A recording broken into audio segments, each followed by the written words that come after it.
വിപിൻ പറയൂ, ഈ വാർത്തയിൽ ചില പ്രതികരണങ്ങൾ എത്തുന്നുണ്ടെന്നാണ് മനസ്സിലാക്കുന്നത്, പറയൂ.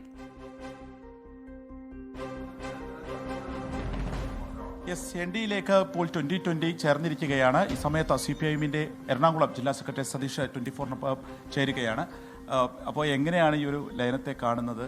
അല്ല, ഒട്ടും അത്ഭുതമില്ല. കാരണം നേരത്തെ തന്നെ ഞങ്ങൾ ചൂണ്ടിക്കാണിച്ചിരുന്നതാണ് 2020യുടെ പോക്ക് BJPയിലേക്കാണ് എന്നുള്ള കാര്യം നേരത്തെ ചൂണ്ടിക്കാണിച്ചിരുന്നതാണ്. അപ്പോൾ അദ്ദേഹം അത് നിഷേധിക്കുകയാണ് ആ സമയത്തെല്ലാം ചെയ്തുകൊണ്ടിരുന്നത്. ഞങ്ങൾ നേരത്തെ തന്നെ 2020യെ വിമർശിക്കുമ്പോൾ പറഞ്ഞിരുന്ന പ്രധാനപ്പെട്ട ഒരു കാര്യം, ഇവർ ഈ രാജ്യത്ത് ഉയർന്നു വരുന്ന പ്രധാനപ്പെട്ട ഒരു രാഷ്ട്രീയ വിഷയങ്ങളോടും പ്രതികരിക്കുന്നില്ല. വർഗീയത ശക്തിപ്പെടുത്തുന്നു രാജ്യത്തിന്റെ മുന്നിൽ BJP ഗവൺമെന്റ്. ഇവർക്ക് അഭിപ്രായമുണ്ടോ? കോർപ്പറേറ്റ് നയങ്ങൾ നടപ്പാക്കി തൊഴിലാളികളെയും കൃഷിക്കാരെയും ദ്രോഹിക്കുന്നു, ഇവർക്ക് അഭിപ്രായമുണ്ടോ എന്ന് ചോദിച്ചിരുന്നു. അപ്പോൾ അന്നത്തെ ഘട്ടങ്ങളിലൊന്നും ഒരഭിപ്രായവും അദ്ദേഹം രേഖപ്പെടുത്തിയിരുന്നില്ല. അതിന് അദ്ദേഹം മറുപടി പറഞ്ഞിരുന്നത്, അല്ല, കേരളത്തിൽ പ്രസക്തമല്ലാത്ത BJPയെ സംബന്ധിച്ച് ഞാൻ എന്തിനാണ് പറയണത് എന്നാണ് അന്ന് അദ്ദേഹം പറഞ്ഞിരുന്നത്.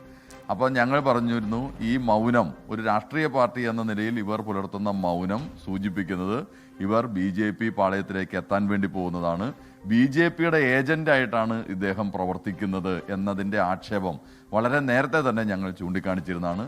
അതിനെ ഇപ്പോൾ യാഥാർത്ഥ്യമാക്കുന്ന വിധത്തിലേക്കാണ് അദ്ദേഹം ഇപ്പോൾ NDA മുന്നണിയുടെ ഭാഗമായി മാറിയിട്ടുള്ളത്. 2020 തകർക്കാൻ തദ്ദേശ തെരഞ്ഞെടുപ്പിൽ മറ്റ് പാർട്ടികൾ CPIഎം ഉൾപ്പെടെ ഉള്ളവ ശ്രമിച്ചു. അതുകൊണ്ടാണ് അവിടെ പാർട്ടി ചിഹ്നത്തിൽ പോലും മത്സരിച്ചില്ല എന്നുള്ളതൊക്കെയാണ് സാബു എം ജേക്കബ് പറയുന്നത്. എല്ലാ പഞ്ചായത്തിലും പാർട്ടി ചിഹ്നത്തിൽ മത്സരിച്ചിട്ടുണ്ട്. എല്ലാ പഞ്ചായത്തിലും ഞങ്ങളുടെ പാർട്ടി ചിഹ്നത്തിൽ മത്സരിച്ചു. പിന്നെ അവിടെ ജനകീയമായി സ്വതന്ത്രമായ സ്ഥാനാർത്ഥികൾ നിന്നും മത്സരിച്ചിട്ടുണ്ട്. തദ്ദേശ തെരഞ്ഞെടുപ്പിനും മറ്റ് തെരഞ്ഞെടുപ്പിനും സ്വതന്ത്രരായ സ്ഥാനാർത്ഥികൾ വരികയും അതിനെ പിന്തുണയ്ക്കുകയും ചെയ്യുന്ന സമീപനങ്ങൾ കാണാൻ കഴിയും. ഇപ്പോൾ അദ്ദേഹം ജയിച്ച് അധികാരം പിടിച്ച എല്ലാ പഞ്ചായത്തുകൾക്കകത്തും ഞങ്ങളുടെ ചിഹ്നത്തിൽ തന്നെ മത്സരിച്ച് ജയിച്ചിട്ടുണ്ടോ. ഒപ്പത്തിനൊപ്പം വന്നിട്ടുള്ള രണ്ടാമത്തെ സ്ഥാനത്ത് വന്നിട്ടുള്ള സ്ഥിതിവിശേഷം എല്ലാം ഉണ്ട്. അദ്ദേഹത്തിന് വലിയ ശേഷി ഉണ്ടായിരുന്നിടത്ത് ഉൾപ്പെടെ ഞങ്ങൾക്ക് കുറച്ച് മുന്നേറ്റം ഉണ്ടാക്കാൻ കഴിഞ്ഞിരുന്നു എന്നുള്ളതാണ് കാണുന്നത്. ഇതിപ്പോൾ അദ്ദേഹം ആ ജാളിത മറയ്ക്കാൻ വേണ്ടി മറ്റു പല കാര്യങ്ങളും പറയും. ഒരു കാര്യം ഞാൻ സംശയരഹിതമായി പറയാം, ഇത് നല്ല മതനിരപേക്ഷമായി ചിന്തിക്കുന്ന പ്രദേശമാണ് കുന്നത്തുനാടും നമ്മുടെ നാട് എന്നുള്ളത്. ഈ BJPയുമായിട്ടുള്ള വർഗീയ കലാപകാരികളുമായിട്ടുള്ള കൂട്ടുകെട്ട് നാട്ടിലെ ജനം നന്നായി മനസ്സിലാക്കുകയും 2020യുടെ അധംപതനത്തിലേക്ക് ഈ കാര്യങ്ങൾ എത്തിച്ചേരുകയും ചെയ്യുമെന്ന കാര്യത്തിൽ ഒരു സംശയമുണ്ട്. ഇപ്പോൾ കൂടുതൽ അവർ കൂടുതൽ തുറന്നു കാട്ടപ്പെട്ടിരിക്കുന്നു എന്നുള്ളതാണ് ഞങ്ങൾക്ക് തോന്നുന്നത്.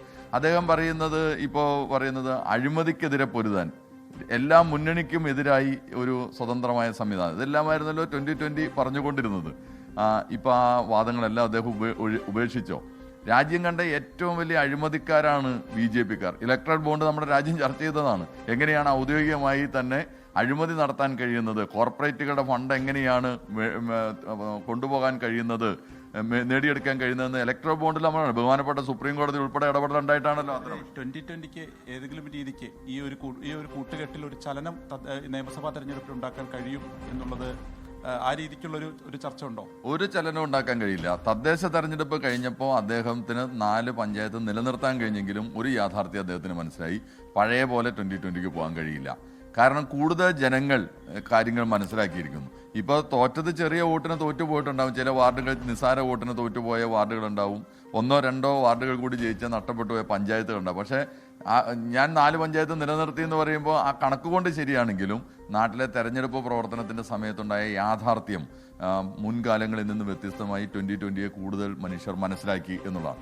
അതിൻ്റെ ഒന്നാമത്തെ കാരണം സാബു ജേക്കബിനെ പോലെ ഉള്ളവർ പറയുന്നത് പച്ച നുണയാണ് എന്നത് ജനങ്ങൾക്ക് മനസ്സിലായി. കാരണം സിംഗപ്പൂർ ആക്കുമെന്ന് പറഞ്ഞത് കയ്യിൽ കിട്ടിയത് എന്താണ് ആക്കിയത് എന്നുള്ളത് നാട്ടിലെ ജനം കാണുവാണല്ലോ. അത് വേറെ ആന്ധ്രാപ്രദേശിലെ ഇവിടുന്ന് പുറത്താക്കിയതോടുകൂടി 2020 NDAയിൽ ചേർന്നതിനെ കുറിച്ചുള്ള പ്രതികരണം CPIഎം എറണാകുളം ജില്ലാ സെക്രട്ടറി സതീഷ് നടത്തുകയായിരുന്നു. വിപിൻ C വിജയനുമായാണ് സംസാരിച്ചത്.